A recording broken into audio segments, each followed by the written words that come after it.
the OC Season 3 recently wrapped, and I'm rewatching the previous season so that I can get caught up before I review Season 3. Obviously, the hot topic of the season is Tyler and Alex Hall. Now, I'm starting to feel a little bit gaslit by Tyler and Alex. I feel like a lifetime has passed in between Season 1 and Season 2. It really just goes to show you that so much can happen in a year, so many things can change for better or for worse. The petty Netflix editors are back at it again. The Season 2 opening scene where Tyler and Alex are going to see that $39 million listing that Tyler has, that scene came straight from the petty press. Not only did their friendship look like more than a friendship in the last season when Tyler was still married, in Season 2, he is right off the rip going through a very public divorce, or a separation if you let Brandi tell it. And the scene that they decide to lead with is him and Alex Hall frolicking to the front door of this house, and still looking very much like more than just friends. I said this in my recap for Season 1, but they both swear by the fact that they have always been, or at least were always, just friends. So we have to believe what they tell us. But what my eyes are seeing is something different. And by the end of the season, in episode 8, my ears and my eyes were finally on the same page because they were agreeing to be with each other and they had their first kiss. Hey y'all, it's Nae. Welcome back to my little corner of YouTube. This video will contain spoilers for Selling the OC Season 2. It came out in 2023, so I'm going to assume you've already seen it. I'm just late to the party, but there will be spoilers. You are about to hear my thoughts on Season 2, but of course I want to hear yours, so feel free to drop your thoughts below if you do want to participate in the conversation, and give this video a like before you go, so I know you enjoyed it. Now here is where I'm starting to feel like maybe they gaslighting us a little bit. Tyler says, we've always had like a very flirty relationship, and maybe there's always been something there that like I didn't know, and maybe you didn't know. Maybe there's always been something else there. Is he living the same life that I've been watching? To me, it is very clear that they have always been flirtatious. Now on the flip side of that, I don't think that Tyler would cheat on his wife. He seems like a genuinely wholesome guy, and I don't think that he would have cheated on his wife. But I do think that he had, in my opinion, an inappropriately close relationship with Alex Hall, even when he was still married. That's not my call to make, but on this channel I make the call. So that's what I'm saying about how I perceive that relationship. I can't say that I don't think they ever shared a kiss, even if it was just a peck or a touch or something, even before he was separated from his wife. I think that they did. They said that they didn't. It is what it is. We will never know. Like I say, there are so many things with these reality TV shows that us as viewers, us as common people, well, I don't know what accent that was, but we're just never gonna know. We're never gonna know, period. Aside from all of the stuff with Alex, Tyler's having a good season. He has this $39 million listing. This house is, of course, gorgeous AF. And the look on a few people's faces when he explained how he got that listing was priceless for me. My dad originally sold it to the owner. Yeah, just long-time connection. Congratulations. Yeah, thank you. Wish I had a daddy like that. It's a little bit of nepotism going on. We all know how I feel about silver spooners. I'm gonna talk about them a little bit later in the video too. Shout out to your silver spoon, but I'm always gonna be rooting for the person who did not grow up privileged just a little bit more than I'm rooting for you, because you got that support. You got that money support system. Some of us have to start from scratch. The irony in this is that I want my kids to be silver spooners. I very much want to be able to give my kids everything from the moment they are born on up. So yeah, I want my kids to be silver spooners, but I'm still side-eyeing the current silver spooners just a little bit right now. But don't y'all be side-eyeing my children. So as I mentioned, in between Season 1 and Season 2, it feels like a lifetime of events have happened. Brandi's mom passed away in that time, and my heart really goes out to her. I know that this was filmed probably 3 or 4 years ago at this point, and it's kind of past, and you know, she's probably started to work through it, because grief is a roller coaster. You could start up here one day and be down there the next day, or even the next year. It's not linear. But recently, my childhood best friend, who I've known since I was 11 years old,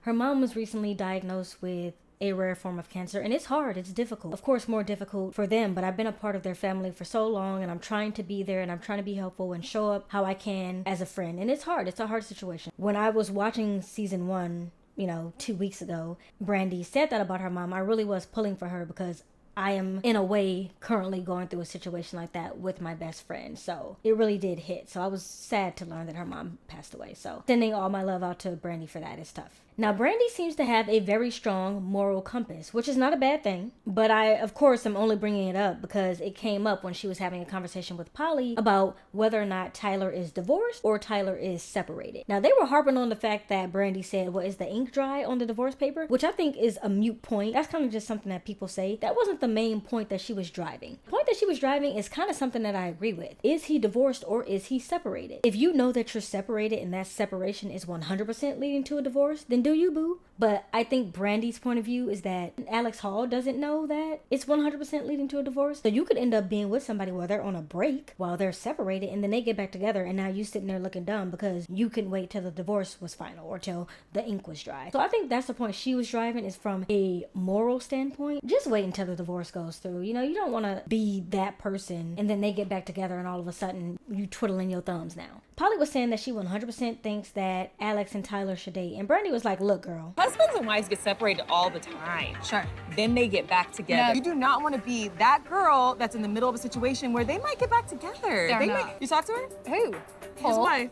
No, his wife. That's not gonna- But how do you know, like, from both sides that that's what's happening? I mean, from where I'm sat, I don't know. And of course, like everything tends to do in the O group and any reality TV, really, this got back to Alex and Tyler. So they had to have a very public conversation about this in the office. I don't know why they didn't go into the vault. That's what they should have done. But they wanted to have this conversation out in the open, so they had it. And Tyler let Brandi know, hey, I don't appreciate that you said that. Brandi let him know, look, this is just my opinion on the situation. I'm sorry if you felt that way. And again, I'm skewing more towards agreeing with Brandi. And I don't know if this is a class thing or a race thing, but I'm going to use a race situation as an analogy because that's just something that I understand. When an individual black person wears a bonnet to the airport, people start to attribute that behavior or doing that type of thing to the black community as a whole. And because that type of thing is seen as a negative, people will say the black community, that's the type of people they are. They go to the airport with bonnets on. They're unkept. They show up looking any kind of way. So unfortunately, you can't always move as an individual. You have to move like your behavior is going to impact the entirety of the black community. And that's because it does. It will. All that to say, that's exactly what's happening with this Alex Hall and Tyler situation. Brandi is saying, look, it's not about how you guys feel or what you guys' intentions are. It's about the optics. You need to think about how this perceived relationship is making us look. And Alex is saying, well, I don't give a damn how it looks. It's not about what you're doing. It's about the way things look. That was my whole argument with Polly. That was the whole argument. A flying fuck. Exactly. We know that. But maybe you should, because it matters. The optics matter. Alex is 100% looking like the other woman. And we know that they end up saying that they're going to date at the end of this season. So I'm itching to get to season 3 to see what actually happens with that, because now she's really going to look like the other woman. PR exists for a reason. And I think Brandi actually started as PR. So that's why she kind of understands how this all works. The optics matter 9 times out of 10. And that's why she's very optics focused. Just as Jarvis was a lawyer before she got into real estate. So she uses, you know, her vocabulary is a little extended and all of those sorts of things because that's her background. Women have a little extra dose of discernment on these things. I don't even know what that word means. Discernment? I do believe that you don't. Brandi has a background in PR. She understands optics better than anybody in that office probably does. She knows how it looks. When y'all are on season 1, looking buddy all on camera, and then we get to season 2 and this man is now separated, divorced, whatever, from his wife, and you're the first one there and you're all on him and y'all still buddy, yeah, you looking like the other woman for sure. And now that y'all decided to date and y'all again are sharing a very public kiss, you are feeding into that other woman narrative, whether you like it or not. And that's really what it comes down to. It's the whether you like it or not part. The way that situation divided the office reminds me of how Chelsea not being okay with the fact that Bree had Nick Cannon as a baby daddy divided the LA office. It was a huge deal. And again, it came down to morals. My morals don't align with yours, so I don't like what you're doing, and I'm gonna let you know. I don't know how all of this is gonna play out, but what I do know is that the next time somebody asks me about how I feel about a situation that I couldn't give a 1 fuck, 2 fuck, red fuck, or blue fuck about, I'm gonna give them the Brandi special. The audacity that you guys really think I give a fuck about this shit.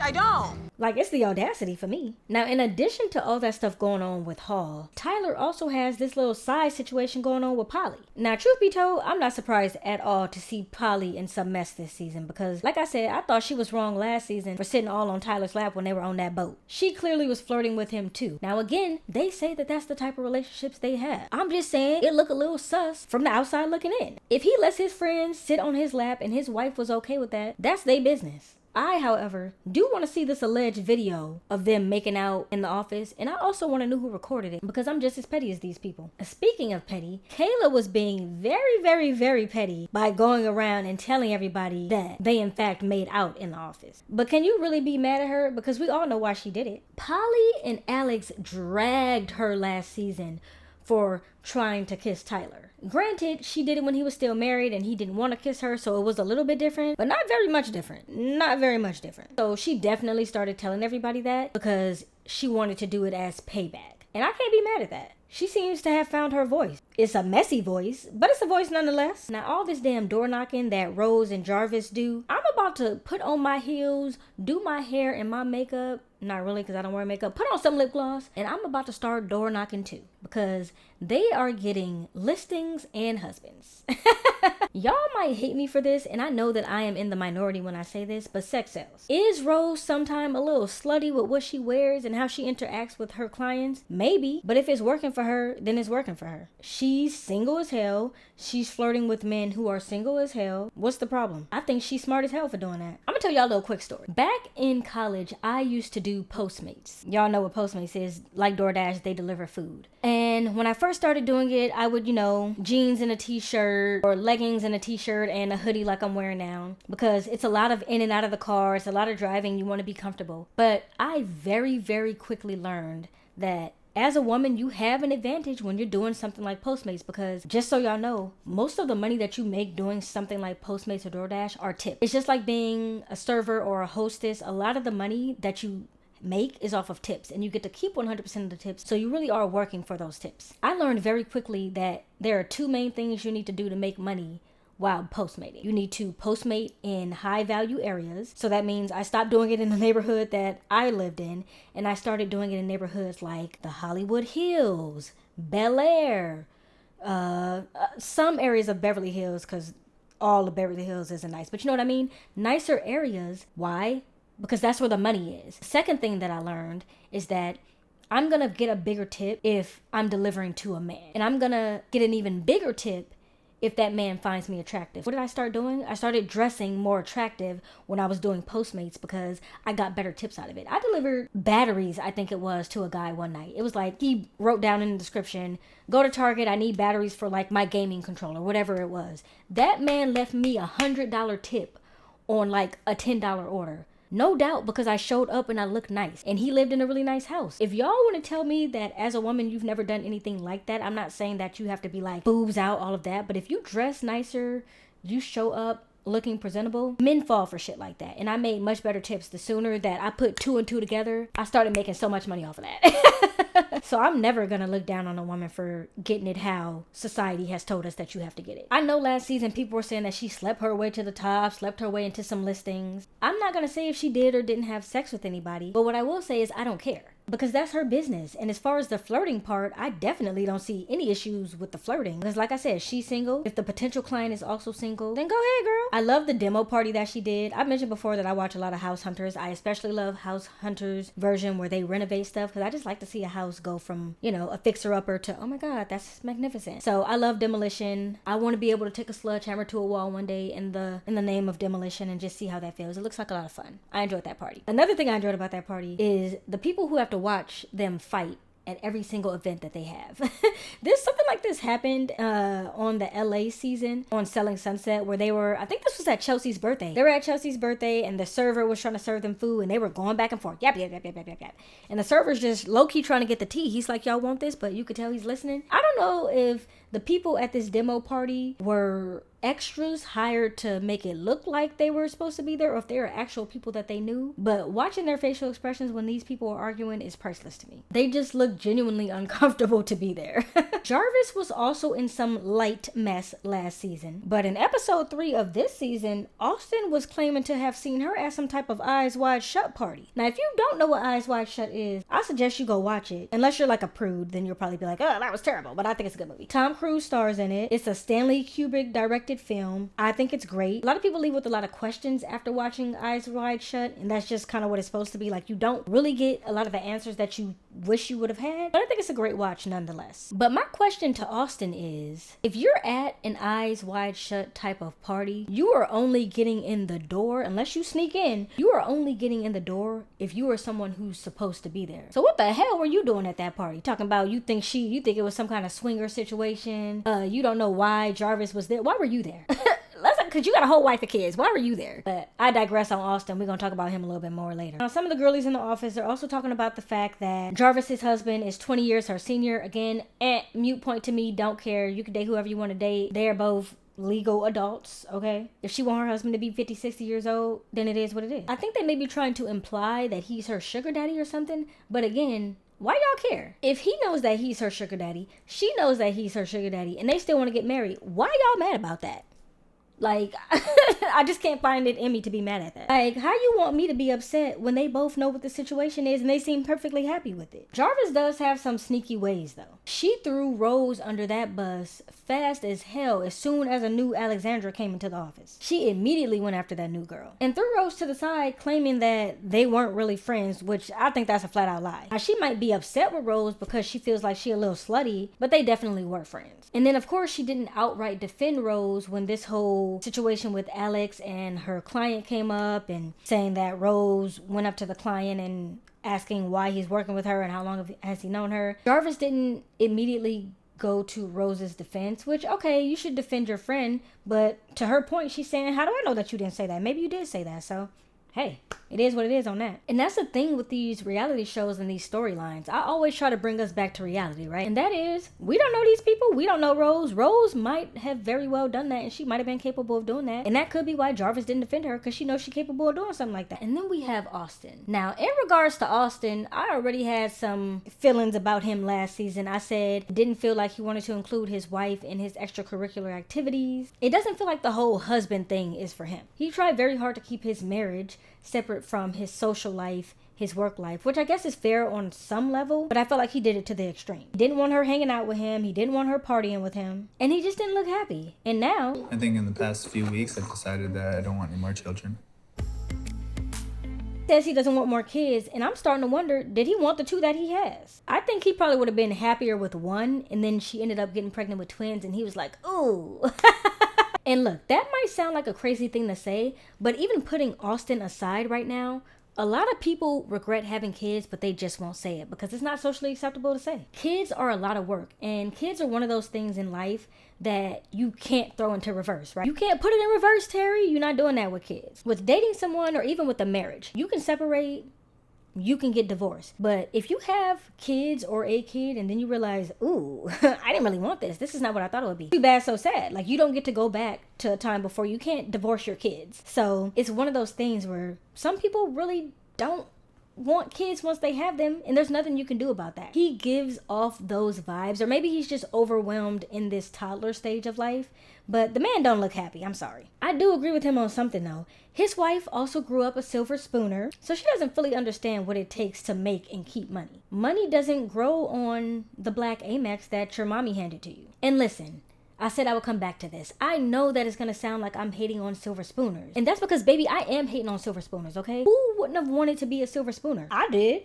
I wish I would have grown up with a silver spoon in my mouth. I was so close to Orange County. I was just a hop, skip, and a jump. Ooh, but my spoon was very much plastic, if I even had the spoon at all. So I am hating on them. I can admit that. But I can also say that you do learn the value of money just a little bit more when you watch your parents bust their ass to make money and still not have enough of it. You learn very quickly, oh, it takes a lot to make a lot. And sometimes your version of a lot isn't even a lot. In her defense, though, they did say that they had times where they were very poor. So she did go through the struggle with him, and that's good. Not saying that I think women should have to go through the struggle, because I don't. I very much don't believe in struggle love. Also, she didn't really struggle because she knew that her mom would be there to pick her up if she fell down, so it wasn't a true struggle, but whatever. He struggled, I could say that. Now, all season, they teased Alexandria Harper, I believe her name is, the beauty queen. They teased her starting at the O Group. And no one was more against this than the king of silver spooners, Gio. I felt like he absolutely hated that girl. He kept saying she's pretty, but she's attractive, but he doesn't feel like she had any drive to actually do real estate. But she's gorgeous. Now, it's no secret that the women of the O Group are gorgeous women. I think they are all beautiful. They all have a certain look. You know, it takes a pretty face to work at the O Group. I think we can all admit that. If we can't, we're lying to ourselves. And Jason and Brett will be lying to themselves too if they don't say that they don't. Not just hire attractive women, they hire attractive people because the men are attractive too. So I think you have to be talented to work at the O Group. Yes, Jason has to see, because Jason seems to be the one to do all the hiring. Yes, Jason has to see potential in you, but Jason also has to be attracted to you, or at least see attraction in you. He has to think you're beautiful. Now, I don't necessarily think that you have to be super passionate about your job. I think that most people are not passionate about their work. But you do have to have a certain drive to continue going in real estate. I think we all know that while the selling series and buying Beverly Hills and all of these type of, we're in real estate type of shows, their job is to show you the luxurious side of it. But it's cutthroat. Door knocking and trying to make enough for the brokerage so that you keep a job, it's hard, especially when the market is not good and people are not buying. It's a tough job. If no one's buying houses, you aren't making money. So your livelihood is dependent on how well the economy is doing. And I don't know if y'all been paying attention, but the economy don't be doing that well. At least not my lifetime, it hasn't done that well. So yeah, it can be a tough job. And if you're not a people person, you're not going to go anywhere, because it's very much a job where networking matters. And that's why I know I wouldn't do well at it, because the way my social anxiety and introvertness is set up, I could never network as much as I would need to be good at selling real estate. I do wonder if she's going to have that drive. She has said that she's obviously had that drive in being in pageants and stuff like that. But we'll see how it all plays out. I'm going to start season 3 after I edit and post this video, so I will find out sooner rather than later. There are definitely a couple of houses worthy of me mentioning in this season.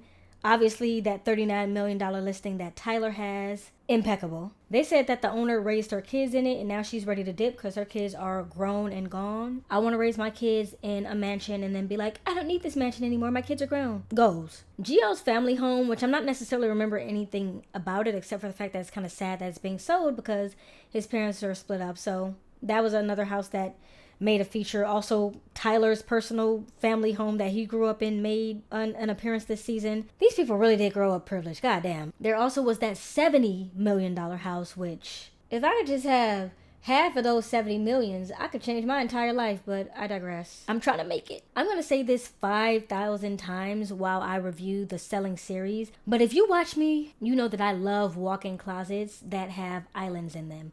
And the $70 million house had a walk-in closet with an island that had pink quartz and pink carpet in the closet. I think I just about fell in love. I'm a pink girly at heart. I truly, truly am. I want that. I'm pinning that to my goals. I'm putting it on my vision board for next year. You know, I'm happy that I decided to go back and watch the previous seasons of Selling the OC. I know that people aren't actively looking to talk about it, but it's making it easier for me to kind of dive back into the series, talking about it and really honing in on who the cast is so that I really remember them, because obviously I'm going to remember them better if I talk about them. The drama is very real in this series. I know that's a huge draw for us who watch reality TV. The drama, obviously that's why we watch it. I do love the houses too though. I will be back next week to give my thoughts on season 3. And until then, I'll see y'all next time. Bye. I'm gonna eat and then I'm gonna edit this. This is either gonna go up Sunday or Monday. I haven't decided yet, but one of the two, the character, or not characters, on the LA series, it is a... My hands shaking like I need it. I don't know why you got me sinking so low.